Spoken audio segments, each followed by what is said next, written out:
Good morning, students. Now we start a chapter of class 9th is matter around us pure. Lecture 3. In previous lecture, we study about homogeneous mixture, heterogeneous mixture, and suspension. Now today we will study about colloids and its properties. So what is colloids? It is colloids or colloidal state. Colloidal state. What is colloid? Colloid or colloidal state? It is a heterogeneous mixture of two or more substance and particle size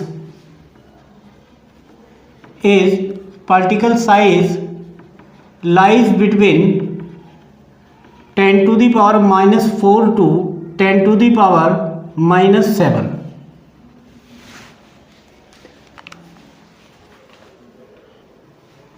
It means colloidal solution और colloidal state एक ही बात होती है। इसका मतलब ये होता है कोलाइडल सॉल्यूशन जितने भी हैं वो सभी हीट्रोजीनस मिक्सचर होते हैं और इनके जो पार्टिकल्स होते हैं वो 10 टू दी पावर माइनस 4 से 10 टू दी पावर माइनस 7 के बीच में लाई करते हैं। अब होता ये है, इसके बहुत सारे एग्जाम्पल हैं। जैसे मान लीजिए मैं यहाँ पर बात करूँ, जैसे गम, मैं बात करूँ प्रोटीन पाउडर प्लस वाटर, मैं बात करूँ पेस्ट, मिल्क, ये सभी जो आपके कंपाउंड्स हैं ये सभी कोलाइडल सॉल्यूशन में आते हैं। उसका रीज़न ये है क्योंकि गम या प्रोटीन पाउडर और पेस्ट या फिर मान लीजिए मिल्क, इन सभी के अंदर दो फेजेस होती हैं। अब एक्चुअली जो कोलाइडल सॉल्यूशन होते हैं इनमें दो कोलाइडल सॉल्यूशन जो हैं इनमें दो चीज़ें होती हैं। पहला होता है डिस्पर्स्ड फेज और दूसरा होता है डिस्पर्शन मीडियम। इसको शॉर्ट में बोलेंगे डीपी और इसको बोलेंगे डीएम। अब देखिए, जैसे मान लीजिए मैं बात कर रहा हूँ मिल्क की, तो मिल्क में क्या क्या चीज़ें होती हैं? मिल्क में होती है सबसे पहले तो प्रोटीन और साथ में उसके क्या होता है? वाटर। अब एक्चुअली प्रोटीन होती है सॉलिड और प्रोटीन वाटर में ऐसे डिज़ोल्व नहीं होती। प्रोटीन पाउडर को मैं किसी तरह से अगर वाटर में डिज़ोल्व करा दूँ, वैसे आपको पता है ये नेचुरल कोलॉइड होते हैं, ब्लड भी नेचुरल कोलॉइड है, ये सभी एग्जाम्पल हैं। ये दोनों एग्जाम्पल जो हैं वो नेचुरल कोलॉइड के हैं, बाकी ये सभी जो हैं वो आर्टिफिशियली बनाए गए हैं। जैसे मान लीजिए प्रोटीन पाउडर है, प्रोटीन पाउडर को अगर मैं वाटर में डिज़ोल्व करा दूँ किसी भी तरह से, वो तो हीट्रोजीनस ही मिक्सचर बनेगा, मैं किसी भी तरह से प्रोटीन पाउडर को वाटर में डिज़ोल्व करा दूँ तो जो सॉल्यूशन तैयार हो जाएगा वो हो जाएगा कोलॉइड का। अब प्रोटीन पाउडर के जो पार्टिकल्स होते हैं वो साइज़ में बिगर होते हैं, जबकि वाटर के पार्टिकल्स साइज़ में बहुत ही ज़्यादा स्मॉल होते हैं। तो ये दो तरीके के डिफरेंट साइज़ के पार्टिकल्स हो जाएंगे यहाँ पर। तो जो डिफरेंट टाइप के पार्टिकल्स हो जाएंगे जिनके पार्टिकल साइज़ में बिगर होते हैं, जिसके पार्टिकल साइज़ में बिगर होते हैं, जैसे प्रोटीन पाउडर के पार्टिकल साइज़ में बिगर है, तो इसको मैं बोलता हूँ डिस्पर्स्ड फेज। ये हमारा हो जाएगा डिस्पर्स फेज। और रिलेटिवली वाटर जो होगा वो डिस्पर्शन मीडियम होगा, डिस्पर्शन मीडियम। तो यहाँ पर जो पार्टिकल साइज़ में बिगर हैं वो तो हमारे हो जाएंगे डिस्पर्स फेज के, और जो पार्टिकल साइज़ में स्मॉल हैं वो हमारे हो जाएंगे डिस्पर्शन मीडियम के। तो दो डिफरेंट तरह के इसमें पार्टिकल्स होते हैं और दो डिफरेंट तरह के पार्टिकल साइज़ कितना होता है? 10 टू दी पावर माइनस 4 से 10 टू दी पावर माइनस 7 के बीच में पार्टिकल साइज़ होता है। अब देखिए, सबसे जो स्मॉल पार्टिकल्स होता है, मैं अगर बात करूँ जो ट्रू सॉल्यूशन होता है, अगर मैं ट्रू सॉल्यूशन की बात करूँ तो इसमें पार्टिकल जो होता है वो लेस देन 1 नैनोमीटर होता है। 1 nanometre means 10 to the power minus 9 metre. यानी कि इससे भी छोटा पार्टिकल्स होता है। अगर मैं इन पार्टिकल्स को, इस सॉल्यूशन को अगर मैं फ़िल्टर पेपर पर डाल दूँ तो ये ईजिली पास हो जाते हैं। जबकि अगर मैं बात करूँ कोलॉइडल सॉल्यूशन की, तो कोलॉइडल सॉल्यूशन की जो पार्टिकल साइज़ होता है वो होता है more than 1000 nanometre. 1000 nanometre means 10 to the power minus 6 के बीच में 10 to the power -4 to 10 to the power -7 के बीच में आता है पार्टिकल। तो ये पार्टिकल्स ट्रू सॉल्यूशन के कंपैरिजन में लार्जर पार्टिकल होते हैं, बड़े पार्टिकल्स होते हैं। और अगर मैं इनको फिल्टर पेपर पर डालूं तो इनमें दो तरह की जो फेजेस हैं, डिस्पर्स फेज और डिस्पर्शन मीडियम। तो डिस्पर्शन मीडियम तो यहाँ से पास हो जाएगा, लेकिन डिस्पर्स फेज ऐसी कैसी रह जाएगी।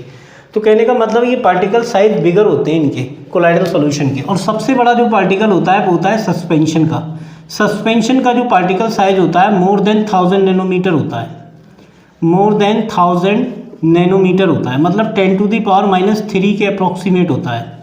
इतना बड़ा पार्टिकल साइज होता है इसका, सस्पेंशन का। इसके बहुत सारे एग्जांपल है, जैसे कैल्शियम कार्बोनेट प्लस वाटर का, या हम कर्ड का एक सिंपल एग्जांपल ले सकते हैं, वो सस्पेंशन में आता है। ये फिल्टर पेपर से कभी पास नहीं हो पाते। ये भी हिट्रोजीनस है, ये मैं लास्ट प्रीवियस वीडियो में ये बता चुका था। जबकि कोलॉइडल सॉल्यूशन के जो पार्टिकल साइज होते हैं वो इन दोनों ट्रू सॉल्यूशन और सस्पेंशन के बीच में लाई करते हैं। ना ज़्यादा स्मॉल हैं, ना ज़्यादा लार्जर पार्टिकल्स होते हैं। ये मिडिल पार्टिकल्स होते हैं जो इन दोनों के बीच में लाई करते हैं। तो सॉल्यूशन जो होते हैं वो तीन तरह के हैं, true solution, colloidal solution, suspension. जिसमें जो कोलॉइडल सॉल्यूशन है ये टॉपिक अपने लोग स्टडी कर रहे हैं। अब इसकी और जो प्रॉपर्टीज़ हैं उसकी मैं बात करता हूँ आगे की, इसको रख करता हूँ। Characteristics of colloidal solution. First is it is a heterogeneous mixture. अब देखिए heterogeneous क्यों होता है, इसका रीज़न ये है कि अगर मान लीजिए मैं बात करूं, इसमें दो तरह की फेजेस होती हैं, आपको पता है, डीपी और डीएम। डीपी का मतलब होता है डिस्पर्स फेज और डीएम का मतलब होता है डिस्पर्शन मीडियम। तो डीपी और डीएम के बीच में बहुत ज़्यादा कुछ ऐसे हमारे पास कोलॉइड है जिनमें अट्रैक्शन ज़्यादा होता है, कुछ में अट्रैक्शन कम होता है। फाइनली अगर मैं बात करूं तो दो तरह की फेजेस बन रही हैं। अगर जिसमें भी दो तरह की फेजेस बनती हैं उसको हम कभी भी ट्रू सॉल्यूशन नहीं कह सकते। वो हमेशा सॉल्यूशन जो होगा वो हीट्रोजीनस ही होगा। और होमोजीनस में कोई भी डिफरेंट फेज नहीं बनती है, जबकि इसमें डिफरेंट फेज बन रही है, यानी कि एक तो डिस्पर्स फेज की और एक डिस्पर्शन मीडियम। तो इसमें दो डिफरेंट फेजेस बनती हैं, इसीलिए हम इसको हीट्रोजीनस कहते हैं। और दूसरा हमारे पास जो है वो ये है कि particles size lies between 10 to the power -4 to 10 to the power -7, इनके बीच में लाई करता है पार्टिकल साइज। अब एक्चुअली ये पार्टिकल जो होगा ये बिगर पार्टिकल होगा, और ये किसका होगा, डिस्पर्सन मीडियम, डिस्पर्स फेज का होगा। और 10 टू दी पावर -7 पार्टिकल छोटा हो गया तो ये डिस्पर्सन मीडियम का हो जाएगा पार्टिकल। तो दो डिफरेंट तरह के इसमें पार्टिकल होते हैं। अगर मैं बात करूं कोलॉइडल पार्टिकल्स में, तो कोलॉइडल सॉल्यूशन या फिर colloids are unstable solution.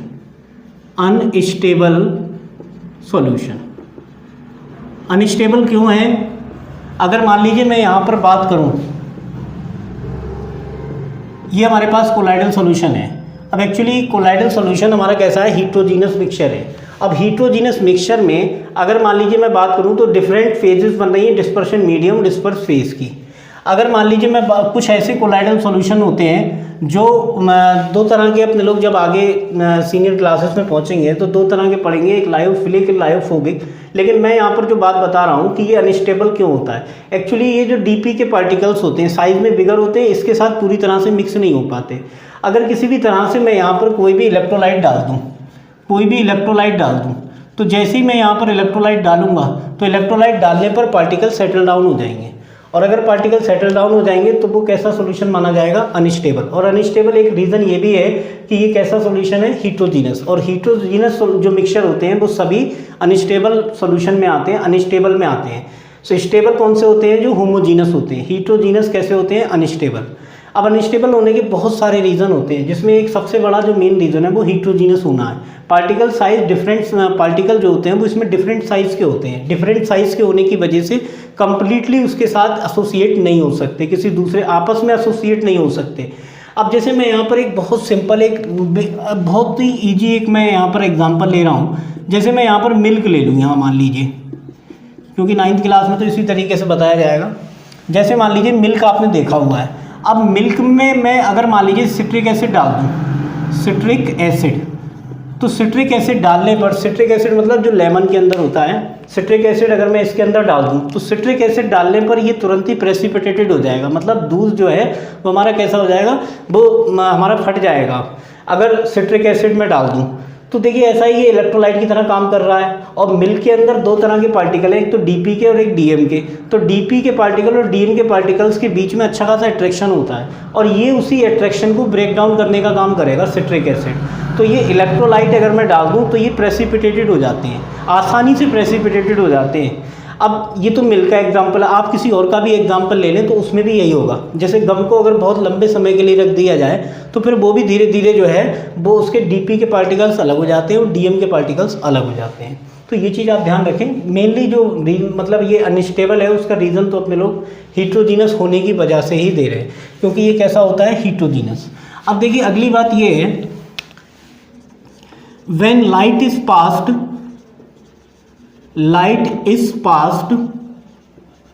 in colloidal solution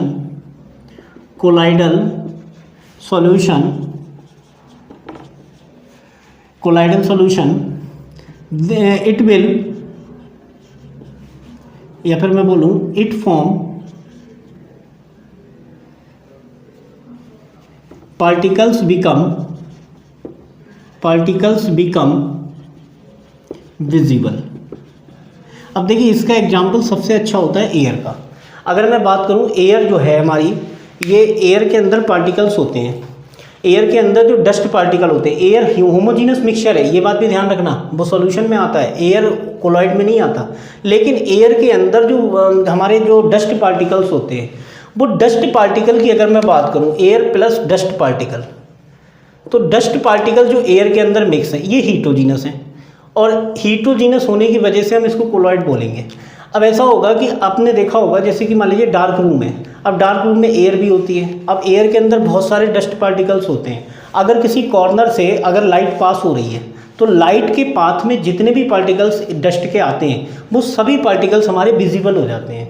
तो जो एक इस इफेक्ट को बोला जाता है टिंडल इफेक्ट। ये इफेक्ट कराया था टिंडल ने, ये जो एक्सपेरिमेंट कराया गया था ये टिंडल का कराया हुआ है। टिंडल ने क्या किया कि एक कोलाइडल सॉल्यूशन ले लिया इस तरीके से, और कोलाइडल सॉल्यूशन में उसने क्या किया कि एक टॉर्च से लाइट पास कराई उसने इस तरीके से, ये हमारी लाइट पास करा दी। तो जो पार्टिकल्स थे वो सभी पार्टिकल जो हैं जब वो सॉल्यूशन के अंदर गए, जो लाइट के पार्टिकल्स हैं जब वो सॉल्यूशन के अंदर गए तो इसके पाथ में जितने भी पार्टिकल्स पड़े ये पार्टिकल्स सभी कैसे हो गए, विजिबल हो गए, ये विजिबल हो गए पार्टिकल्स। तो इसका मतलब ये है, इसका रीज़न भी मैं आपको एक सिंपल लैंग्वेज में मैं बताता हूँ कि ऐसा होता है जो डीपी के पार्टिकल्स होते हैं, डिस्पर्स फेस के जो पार्टिकल्स होते हैं साइज में बिगर होते हैं। जैसे ही लाइट आती है ये पार्टिकल्स उस लाइट को एब्जॉर्ब करते हैं और उस लाइट की हर डायरेक्शन में स्कैटरिंग करा देते हैं, और स्कैटरिंग कराने पर ये पार्टिकल्स विजिबल हो जाते हैं। अब आप अगर मान लीजिए सिंपली एग्जांपल अगर आप ले रहे हैं, मान लीजिए जो मैंने बताया अभी, डार्क रूम में अगर लाइट अगर पास हो रही हो तो उसके पाथ में जितने भी पार्टिकल्स होते हैं वो सभी उसके पाथ के हमें पार्टिकल्स दिखाई देने लग जाते हैं। तो उसका लॉजिक भी यही है कि पार्टिकल अगर लाइट को एब्जॉर्ब करेगा और उसकी स्कैटरिंग करेगा तो वो पार्टिकल्स विजिबल हो जाएगा, और अगर पार्टिकल किसी तरह से उस लाइट को 100% एब्जॉर्ब कर ले या फिर एमिट कर दे फिर वो पार्टिकल दिखाई नहीं देगा।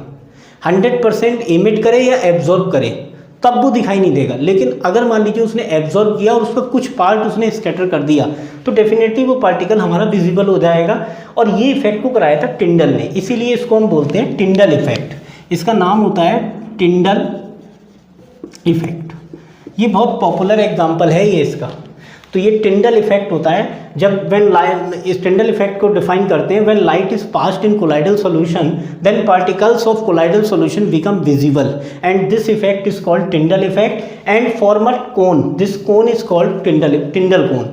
ये जो कोन बन रही है इस कोन को देखो, आपको पता है कि जो लाइट की रेज होती हैं वो कभी भी सीधी नहीं जाएगी, जब वो सॉल्यूशन में जाएंगी तो वो पार्टिकल्स के साथ उसका टकराना भी होगा, तो वो फिर पार्टिकल्स वो अपना पाथ जो है वो इस तरीके से, जैसे लाइट आ रही है और लाइट आके फिर वो इस तरीके से होने लग जाती है, तो जब ये लाइट इस तरह से होने लग जाती है तो इसके पाथ में जितने पार्टिकल्स आते हैं वो सभी दिखाई देने लग जाते हैं, ये कोन बन जाती है, इसको बोलते हैं टिंडल कोन।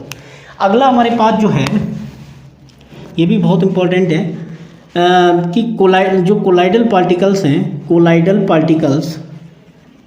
particles can move continuously in zigzag motion and this motion is called Brownion's motion।